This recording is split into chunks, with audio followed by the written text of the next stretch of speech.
விடுதலை சிறுத்தை கட்சியில இருந்து ஜூன் 30ஆம் தேதி ஒரு கூட்டம் ஒண்ணு நடத்த போறதா அறிவிப்பு ஒண்ணு வெளியாயிருக்கு. திருமாவளவன் அவர்கள் தலைமையில. என்ன கூட்டம், எதற்காக இந்த சடனா இந்த கூட்டத்தை ஆர்கனைஸ் பண்ணிருக்கீங்க? இது ஒரு நினைவேந்தல் நிகழ்ச்சி. 1997ஆம் ஆண்டு மேலவளவர் முருகேசன் உள்ளிட்ட 7 பேர் படுகொலை செய்யப்பட்ட நாள் ஜூன் 30. சாதி இறுக்கம் என்பது 2000 ஆண்டுகளாக இந்த மண்ணை, இந்த மக்களை பிடித்திட்டு பெரிய நோய். இந்த நோயிலிருந்து விடுபடும் என்றால் மன ரீதியாக மாற்றமடைய வேண்டும். அப்பதான் சாதி ஒழிப்புக்கான ஒரு தேடல் உருவாகும். விடுதலை சிறுத்தை இயக்கம் சாதி ஒழிப்பு அரசியலை முன்னெடுக்கிறது. சாதிய படுகொலையா இருக்கட்டும், ஆணவ படுகொலைகளா இருக்கட்டும், இல்ல சாதிய வன்கொடுமை நிகழ்வா இருக்கட்டும், இல்ல வேங்கவயல் போன்ற குடிக்கும் நீரில் மலம் கலங்க விஷயமா இருக்கட்டும், அத்தனை விஷயத்திலும் விடுதலை சிறுத்தைகள் களத்தில் போராடுகிறோம். சாதி வன்கொடுமை என்பது இன்றைக்கு நேற்றைக்கு நடந்தது கிடையாது. இது 2000 ஆண்டுகளாக துருப்பிடித்திருக்கும் ஒரு பெரிய மனநோய். இது உடனே ஒரு 50 ஆண்டுகளையோ உடனே தகர்த்தெறிய முடியாது. ஒரு கட்சியை உடனே மாத்திர முடியாது. ஒரு அரசியல் இயக்கங்கள் உடனே மாத்திர முடியாது. மக்கள் மனநிலை மாறணும். இப்போ ஜாதி ரீதியான கொலைகளை தமிழகத்துல தடுக்கணும் அப்படின்னா என்ன நடவடிக்கைகள் எடுத்தா தவிர்க்கப்படலாம்? இந்த படுகொலைக்கு எதிராக ஒரு சட்டம் வேண்டும். நிலைப்பாடு என்ன செய்த? ஜாதிவாரி கணக்கெடுப்பு பொறுத்தவரை ஜாதிவாரி கணக்கெடுப்பு நடத்த வேண்டும் என்று விடுதலை சிறுத்தை கட்சி தலைவர் தொடர்ந்து வலியுறுத்துகிறார். அம்பேத்கர் கோட்பாட்டு கொண்ட ஒரு இயக்கம் அங்கீகாரம் பெற்றிருக்கோம்ல, தேர்தல் அரசியல்ல மாநில கட்சியா ஒரு அங்கீகாரம் கிடைச்சிருக்குல்ல, அதுவே பெரிய விஷயம். தமிழ்நாட்டில் அப்படி யாருமே இல்லையே. தமிழ்நாட்டு அரசியலில் தாழ்த்தப்பட்ட தலைவர்கள் அப்படி யாரும் உருவாகலையே. தொடர்ந்து போராட்டமே நடத்தப்படுது. தீர்வு எப்ப கிடைக்கும்னு தெரியலையே. கண்டிப்பா தீர்வு கிடைக்கும். அதிகாரத்துக்கு விடுதலை சிறுத்தைகள் வருவோம்.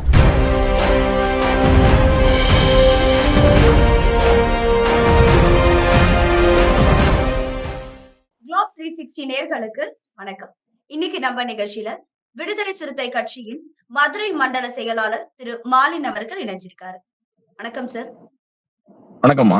வணக்கம் சார். விடுதலை சிறுத்தை கட்சியில இருந்து ஜூன் 30ஆம் தேதி ஒரு கூட்டம் ஒண்ணு நடத்த போறதா அறிவிப்பு ஒண்ணு வெளியாயிருக்கு. திருமாவளவன் அவர்கள் தலைமையில.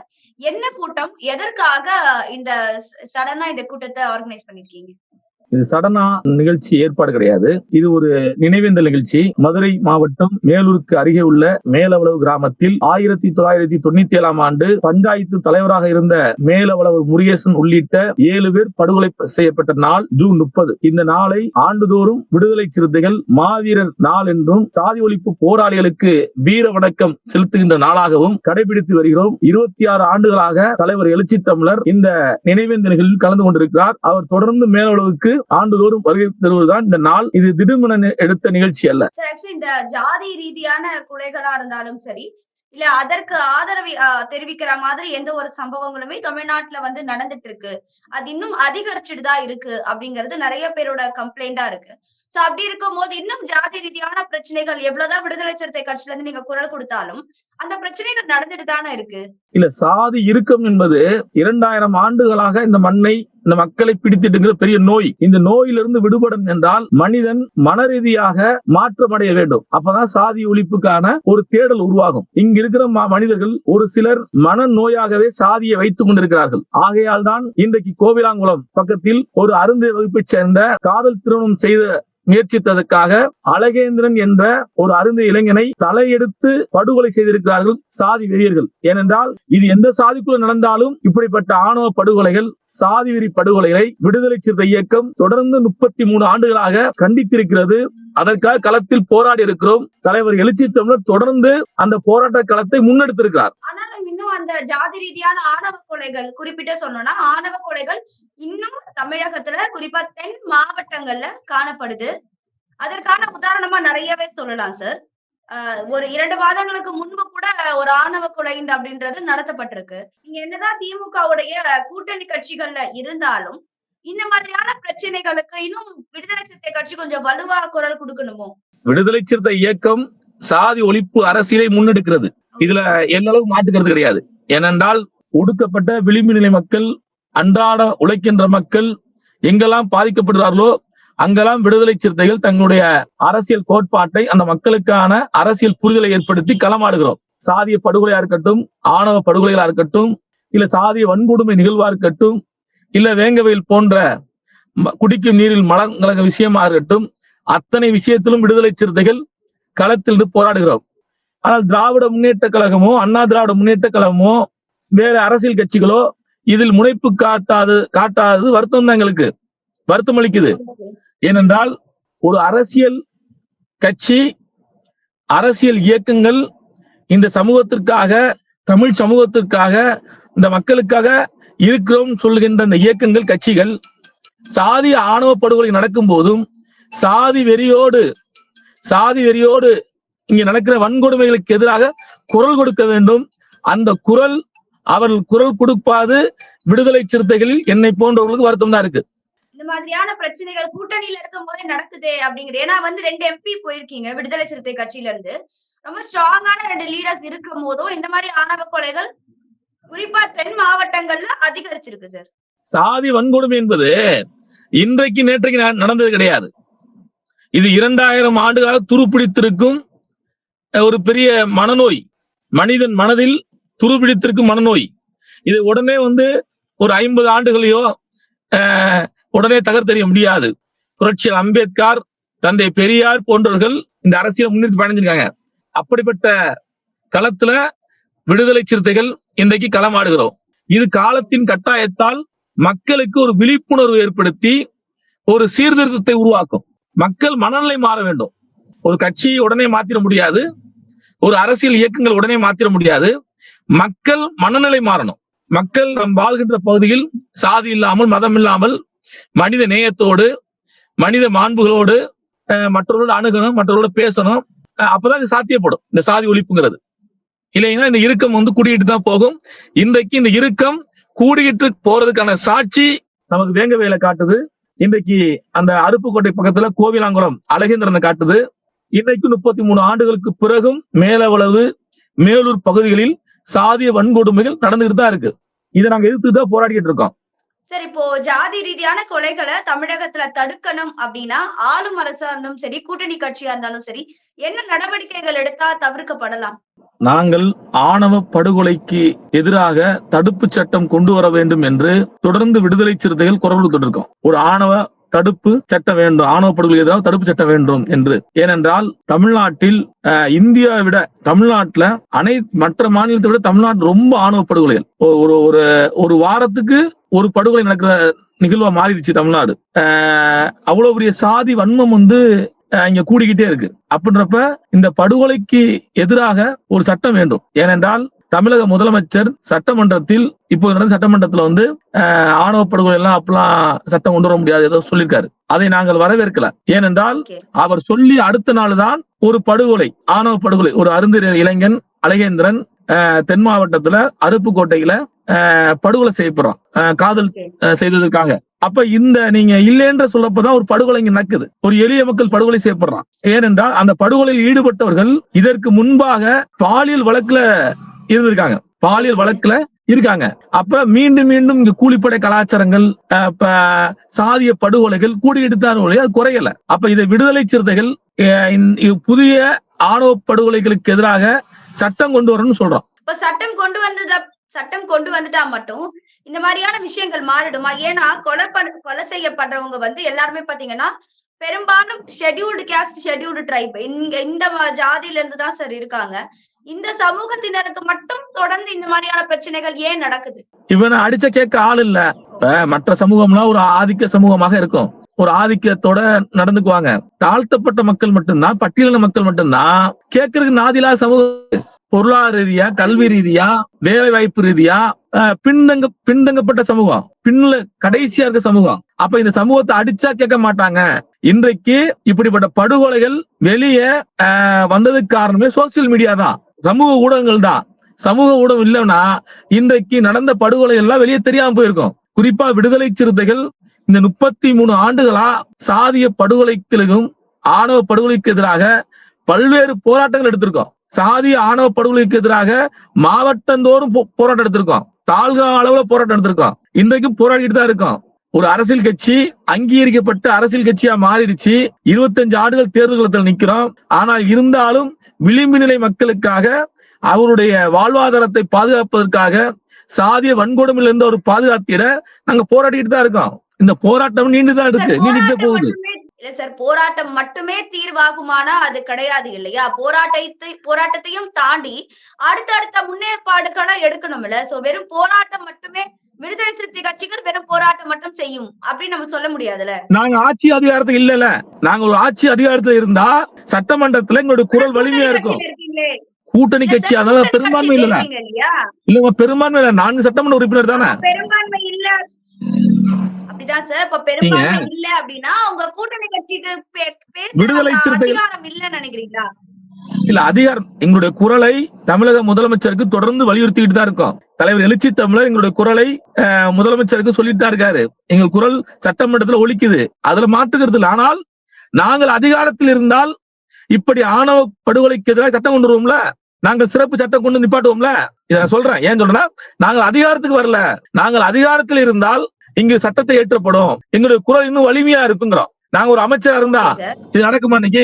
இல்ல ஒரு துணை முதலமைச்சர் தான் நடக்குமா? இல்ல சார், இப்ப கூட்டணியில இருக்கிறீங்க, ஒரு குறிப்பிட்ட சதவீதம் வாக்கு வாங்கியிருக்கிறீங்க, 2 MP இருக்கிறாங்க, MLAக்கள் இருக்கிறாங்க. அப்படி இருக்கும் போது ஏன் ஒரு அமைச்சர் பதவி இன்னும் விடுதலை சிறுத்தைகள் யாருக்குமே கிடைக்கல? நீங்க எப்படிமா எடுத்து கொடுத்துருவாங்களாமா? அவ்வளவு பெருந்தன்மையா இங்க அரசியல் கட்சிகள் இருக்காங்க. இவ்வளவு ஆண்டு காலமா கூட்டணியில இருக்கிறீங்கன்ற போது ஒரு அங்கீகாரம் கொடுக்கறதுல ஒண்ணும் தப்பு இல்லையே. 30 ஆண்டுகளுக்கு முன்பு, 20 ஆண்டுகளுக்கு முன்பு அம்பேத்கர் இயக்கங்கள் அதிமுக, திமுக உதயசூரியன் சின்னத்தில் நிப்பாங்க. இதுதான் வரலாறு.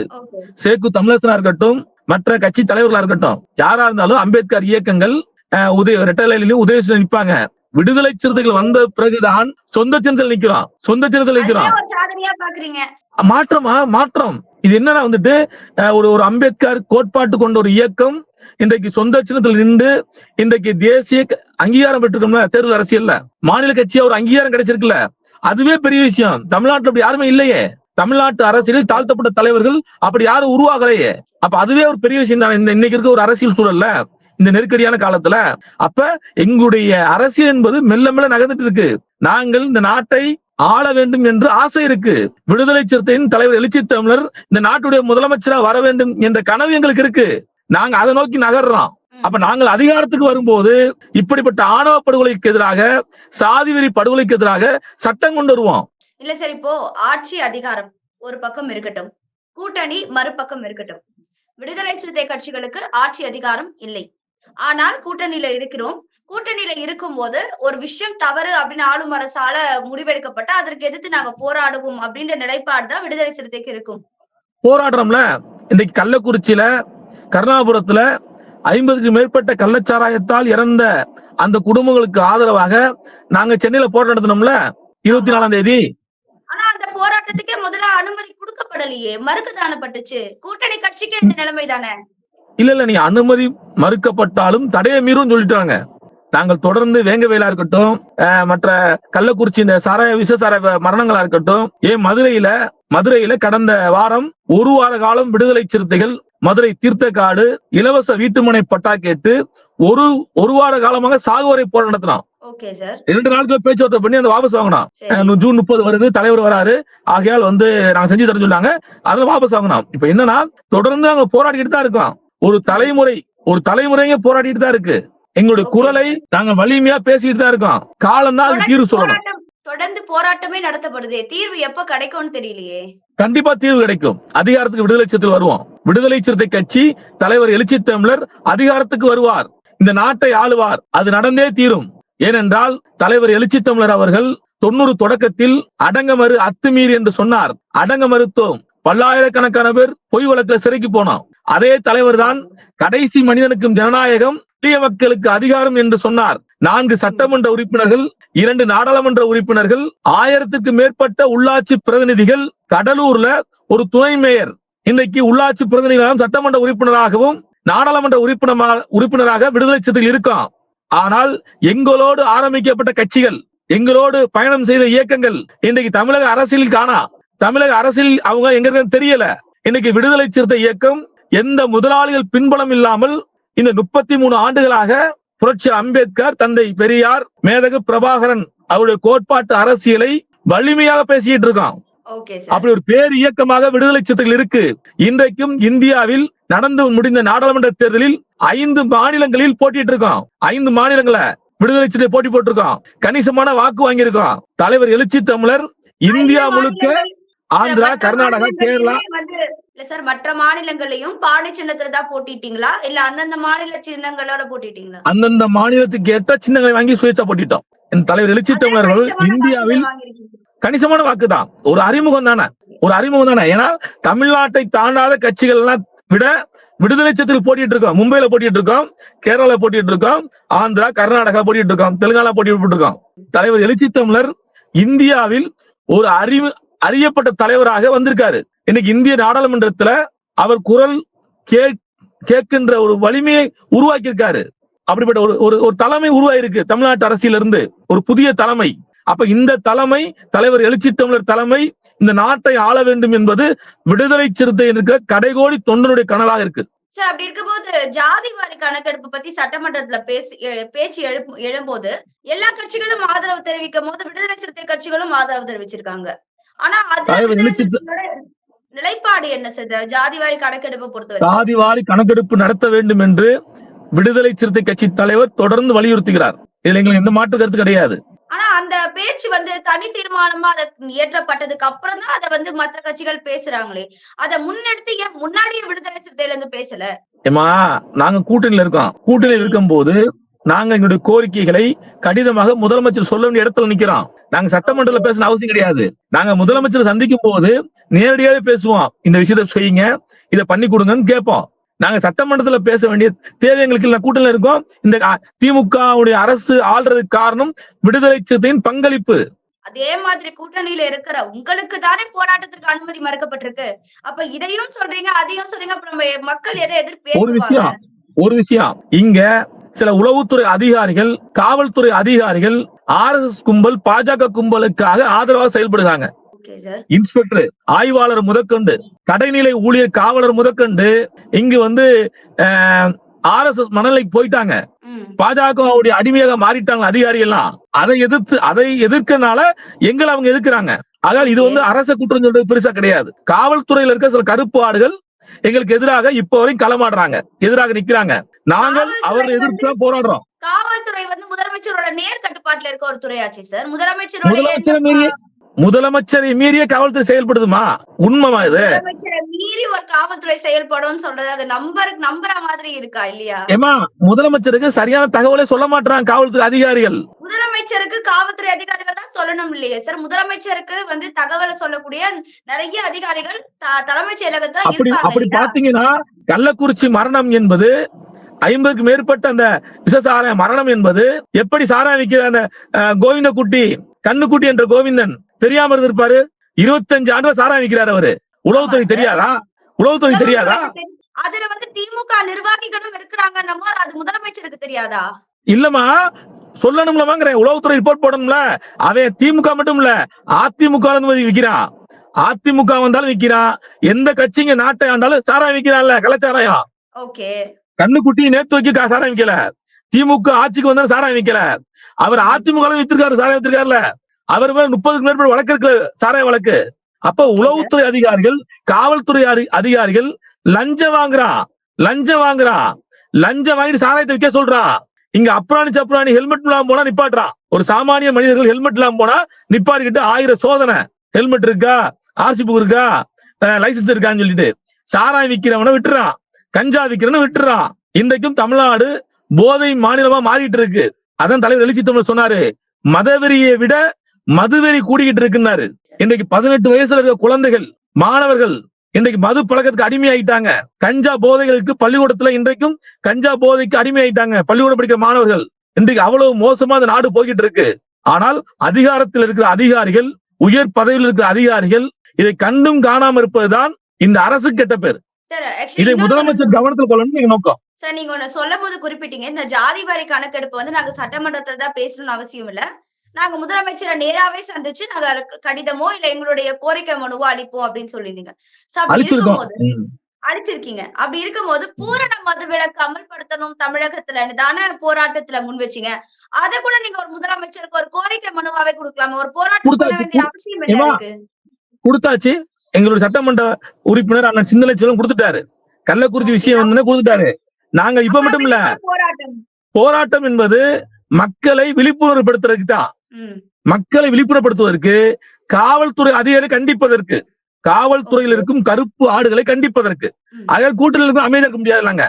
அப்ப தனிப்பட்ட முறையில கோரிக்கை மனுவும் வழங்கி இருக்கீங்க, போராட்டமும் நடத்தி இருக்கீங்க. போராட்டம் எடுத்திருக்கோம். Okay sir.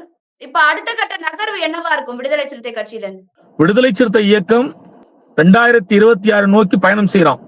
இன்றைக்கு வட மாவட்டங்கள்ல பூத் கமிட்டி வாக்குச்சாவடி முகவர் மாநாடு நடந்து முடிஞ்சு. இன்று தென் மாவட்டத்துல வாக்குச்சாவடி பூத் கமிட்டி முகவர் வாக்கு மாநாடு நடத்த போறோம். அதே மேற்கு மாவட்டத்திலையும் வாக்குச்சாவடி முகவர் மாநாடு நடத்த போறோம். எங்களுடைய அடுத்த கட்ட திட்டம் செயல் திட்டமாக தலைவர் எழுச்சி தமிழர் இதை அறிவித்திருக்கார். சோ அடுத்தடுத்த நகர்வு வந்து 2026 சட்டமன்ற தேர்தலுக்கும் இருக்கு, இடைத்தேர்தலுக்கும் இருக்கு இல்லையா சார்? கண்டிப்பா இடைத்தேர்தலுடைய பிரச்சாரங்கள்லயும் விடுதலை சிறுத்தை கட்சியை நம்ம பார்க்கலாமா? பங்கெடுப்போம். தலைவர் எழுச்சி தமிழர் 2 நாள் பிரச்சாரமாக விக்கிரவாண்டி தொகுதிக்கு போகிறாரு. எங்களுடைய இலக்கு 26 நோக்கி தான்.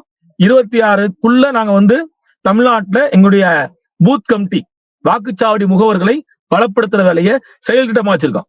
இப்போ விடுதலை சிறுத்தை கட்சியில இருந்து 2 கோரிக்கையை முன் வச்சிருக்கீங்க. அதாவது ஜாதி கொலைகள், ஆணவ கொலைகள் தமிழகத்துல குறையணும், இன்னொன்னு பூரண மதுவிலக்கு தமிழகத்துல கொண்டு வரப்படணும்.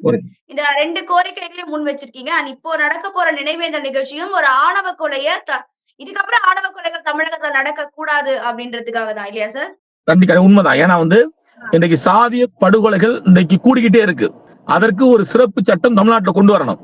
2வது, விடுதலை சிறுத்தைகள் எப்படி இடஒதுக்கீடுல இறந்தவங்களுக்கு மாதந்தோறும் உதவித்தொகை தராங்களோ அதே மாதிரி சாதி வெறியர்களால் படுகொலை செய்யப்பட்ட அந்த குடும்பங்களுக்கு அரசு வேலை வாய்ப்பு கொடுக்குறாங்க. அது கூட வந்துட்டு இடையில நிப்பாட்டிடுறாங்க. அந்த குடும்பங்களுக்கு, அந்த குடும்பத்துல குழந்தைகளுக்கு ஒரு மாதந்தோறும் உதவித்தொகை தரணும் தான் எங்களுடைய கோரிக்கை. ஏன்னா இடஒதுக்கீடு கொடுக்குறாங்க, இடஒதுக்கீடு போரானவங்களுக்கு மாதந்தோறும் உதவித்தொகை கொடுக்குறாங்க. அதே மாதிரி சாதிய படுகொலை செய்யப்பட்டு இறந்த குடும்பங்களுக்கும் மாதந்தோறும் உதவித்தொகை கொடுக்கணும் அரசு. சோ இத்தனை கோரிக்கைகளை முன் வச்சுதான் இந்த நினைவேந்தல் நிகழ்ச்சி நடக்க போகுது. அதுல வந்து தலைவர் வந்து திருமாவளவன் அவர்கள் வந்து நிகழ்ச்சியில கலந்துக்கிறாரு, அதுல பேசவும் இருக்காரு சார். அவர் என்ன மையப்படுத்தி பேசுவாருன்னு நினைக்கிறீங்க? அவர் சாதிய படுகொலைக்கு எதிராக சாதி வெறிகளை கண்டித்து பேசுவார். இங்க சாதி வெறிகள் படுகொலை செய்யறாங்களா, அதுக்கு எதிராக பேசுவார். எப்பயுமே திருமாவளவன் அவர்கள் பேசும்பொழுது அதுல வந்து மைய கருத்து நிறையவே இருக்கும். சோ அதை பாக்குற அரசியல் கட்சி தலைவர்களும் அதிகமா இருக்கிறாங்க. இந்த நினைவேந்த நிகழ்ச்சியில திருமாவளவன் அவர்கள் என்ன பேச போறாரு, எதை குறித்து பேச போறாரு, எதையெல்லாம் எதிர்த்து பேச போறாரு அப்படின்றத நம்ம பொறுத்துன்னு தான் சார் பாக்கணும். இந்த 2026 சட்டமன்ற தேர்தல் தான் உங்களுடைய இலக்கு அப்படின்னு சொல்லியிருக்கீங்க. சோ இந்த இலக்குல வந்து பாத்தீங்கன்னா உங்களோட கூட்டணி திமுகவோட தான் தொடருமா, இல்ல வேற ஏதேனும் மாற்றங்கள் நிகழுமா விடுதலை சிறுத்தை கட்சியில? இல்ல, விடுதலை சிறுத்தைகள் 26 நோக்கி களமாடுறோம். சட்டமன்ற தேர்தல் குறைந்தபட்சமாக நாங்கள் 234 தொகுதியிலும் பலமாக இருக்கோம். விடுதலை சிறு தென் மாவட்டத்தில் பலமா இருக்கோம், மேற்கு மாவட்டத்தில் பலமா இருக்கோம், வட மாவட்டத்தில் மட்டும் கிடையாது. ஆகையால் எங்களுடைய அரசியலை நிரூபிக்க, அரசியல் பலத்தை நிரூபிக்க 26 எங்களுக்கு உகந்ததாக இருக்கிறது. ஆகையால் தலைவர் எழுச்சி தமிழர் அவர்கள் ஒரு சரியான முடிவு எடுப்பார். Okay sir. சோ அது வரப்போத தேர்தலுடைய கூட்டணியும் பத்தியும் சரி, எத்தனை தொகுதி பங்கீடுன்றது எல்லாமே வந்து 2026 சட்டமன்றம் நெருங்கும் போது திருமாவளவன் அவர்கள் சொல்வாரு அப்படின்னு சொல்லியிருக்கீங்க. நிச்சயமா சார். இந்த நினைவேந்தல் நிகழ்ச்சியில அவர் சார் என்ன பேச போறாருன்னு உங்களை மாதிரியே நம்ம மக்களும் ரொம்ப ஆர்வமா இருக்காங்க. இன்னைக்கு நிகழ்ச்சியில கலந்துட்டு நிறைய விஷயங்களை மக்களுக்காக பகிர்ந்துட்டீங்க. நன்றி சார். நன்றி.